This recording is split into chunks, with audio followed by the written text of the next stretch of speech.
Hello, I am your MC, Fitz Dearmore, and this is Barbara Hope.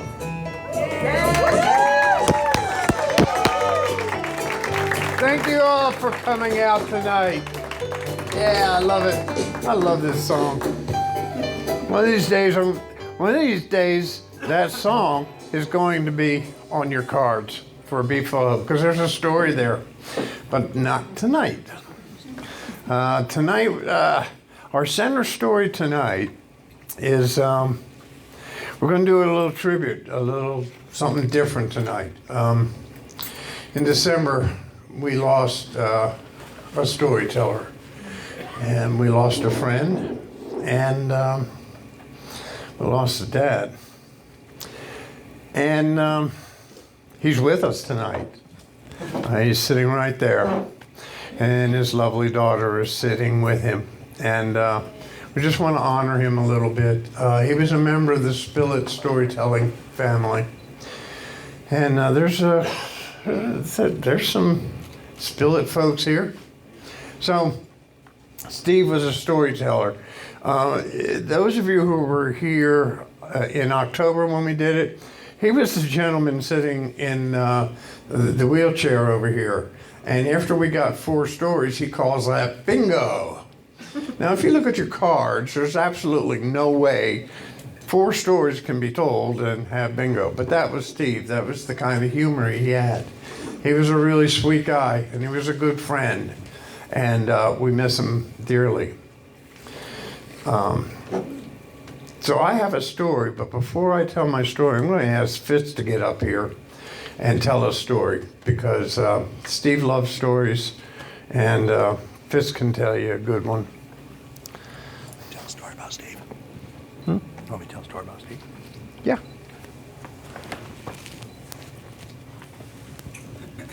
Steve had a heart transplant 8 years ago, and the result of that, getting a new heart, was that he had a heart and he had 8 more years to live, but it also resulted in his being in a wheelchair.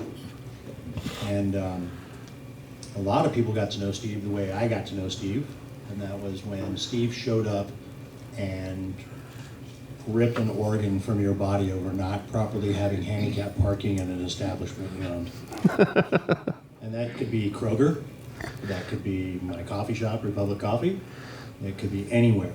And if he rolled up, he used the bus a lot. He had at times he would drive, but he always had to be in a chair. And so he needed and understood what the difficulties of parking spaces being taken or parking spaces not being properly marked. So unbeknownst to me, I didn't have proper handicap parking at my establishment. Steve knew though, and Steve told the manager. And Steve falsely believed that the manager he was speaking to was the owner of the establishment, and the manager turned out to shortly not be a manager anymore, and I was not ever informed about the parking spaces until I started getting messages from third parties saying, "Man, you got a fire. You might want to go put this out." Steve had a blog, and Steve had, after waiting probably what he thought was a good amount of time, decided he was going to just light the place up. Thus, he and I started a flame war over his claim that I was unwilling to support handicap parking, and my claiming that I hadn't been given a chance and was unknowing and would be happy to do it. In fact, I ran right down to the Home Depot to buy the appropriate blue official by city code, county code, ADA color blue, which they of course were sold out of. Steve, they're sold out of the paint. I literally cannot paint this on the floor. Doesn't matter. He's not taking the blog down. He's continuing to flame me. He's continuing to fight with me. Finally had to hire a service because it turns out they bought all the paint. So you couldn't buy any. You'd have to have them come in. And I got the right signs put in. I got the right paint put on the lot. And friends were telling me, you guys need to get past this. You really do. You and Steve are the same people. You're gonna be great friends. And I was like, that's fine. We could be great friends as soon as that post disappears. And I'm sure on his side it was, sure, that's gonna be great, but I'm not taking that post down. And this went on for 2 years. And I was still, we'd see each other on Facebook, and we'd throw barbs at each other. While our other friends were going, "You two stop, stop, 12-year-olds, stop." And one day he decided he was going to stop. I'm not the bigger man here. Steve decided he was going to stop. He truly called me and said, in his words, "I don't want to live my life like this. Big man, I don't want to live my life like this." And he had a Facebook group in the near future that he and a friend decided around the storytelling thing that they were going to have lunches. And they started a group to invite people out to lunch, and it was, "Are you funny enough to have lunch with Steve and John?" And Steve would have told you that there was literally one lunch. Nobody was funny enough to have lunch. So now it's mostly just a meme group. It's just, people posting funny memes, or they think they're memes. Most of them are really dated. I hate that stuff. But we started going to lunch, just the two of us. And sometimes we would have a third friend come along, and sometimes it was 4 or 5 people. And Steve would be in his chair, and he would be rolling down Highland to the Korean place, because we wanted to find out if the new Korean place was legit. And Steve swore that we were going to have a strong ruling on the new Korean place, because he went to the pool at the U of M, and there was a Korean guy in the pool there who called him Big Splash. Steve would go swimming, and he made a big splash getting in the pool. Korean guy didn't show up, but Steve and I had lunch. Yeah, it was okay Korean food. It was all right. Steve understood that every day that he had was a gift that was a result of his surgery, a gift of having a new heart, a gift of being able to combat people for parking in the wrong places. Near the end, Steve was involved in an altercation in front of Buster's Liquor, where somebody had taken a parking space. Steve decided he was going to block the parking space. Cops were called. People were going to throw down on Steve. "Come on, you're going to beat up a guy in a wheelchair?" But he wasn't moving. He wasn't giving in. I don't care. I don't care if it's Christmas and you need that case of liquor. Steve's going to be there. We had hatched a plan. You can buy these wonderful drones with a camera now.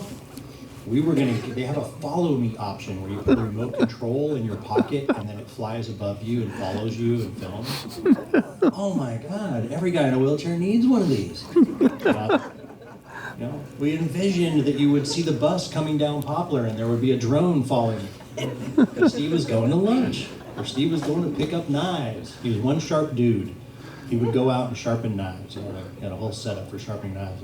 He had a circuit of restaurants and places he would stop and pick up knives. Get off the bus, pick up some knives, have a sandwich, get on the bus, pick up some more knives, get a sandwich. It's a good deal. It's getting fat. But he was a realist. As he pulled up to the table to have lunch with you, he'd reach in his little belly pack, he'd pull out that pen full of what do you call that stuff? Insulin?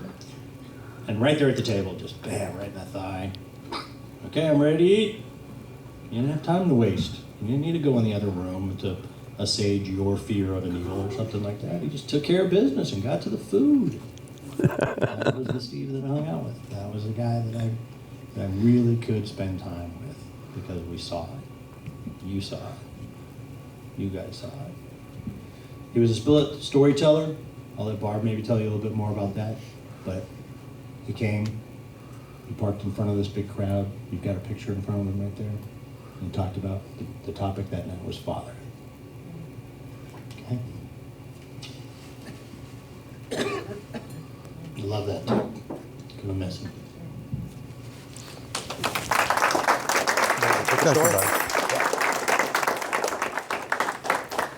Thank you, Fitz.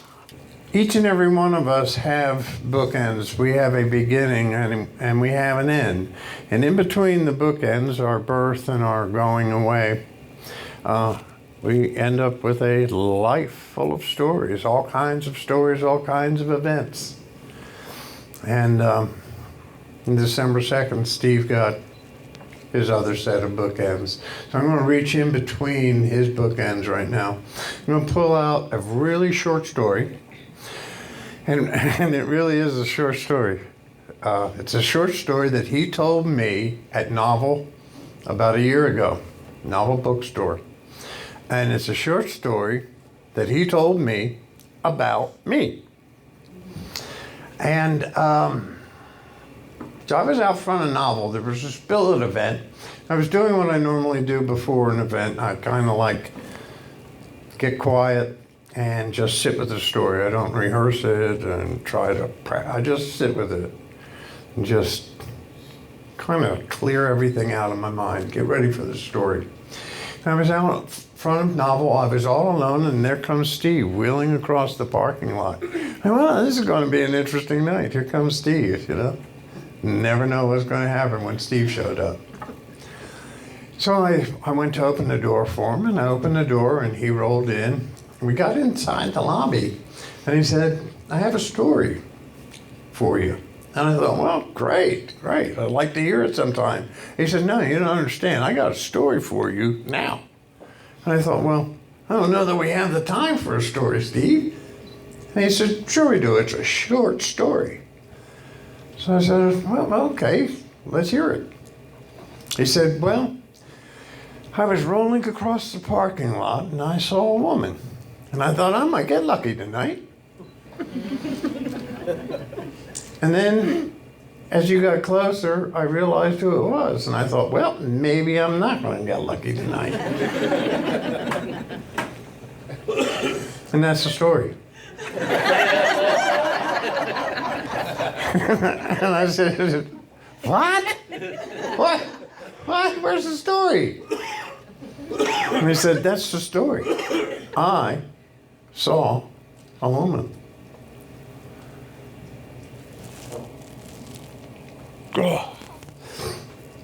And that's the kind of heart that Steve had in that. He didn't get that heart in the transplant. He didn't get it when the other one. It was a part of who he was. And he knew I needed to hear that story. And I've heard several Steve Collins stories that will always be my favorite. And so I'm going to fold it up, and I'm going to put it in between the bookends and save it for another day. And I'm just grateful that I got to know him and I got to hear that story, because that night I needed it. That's it.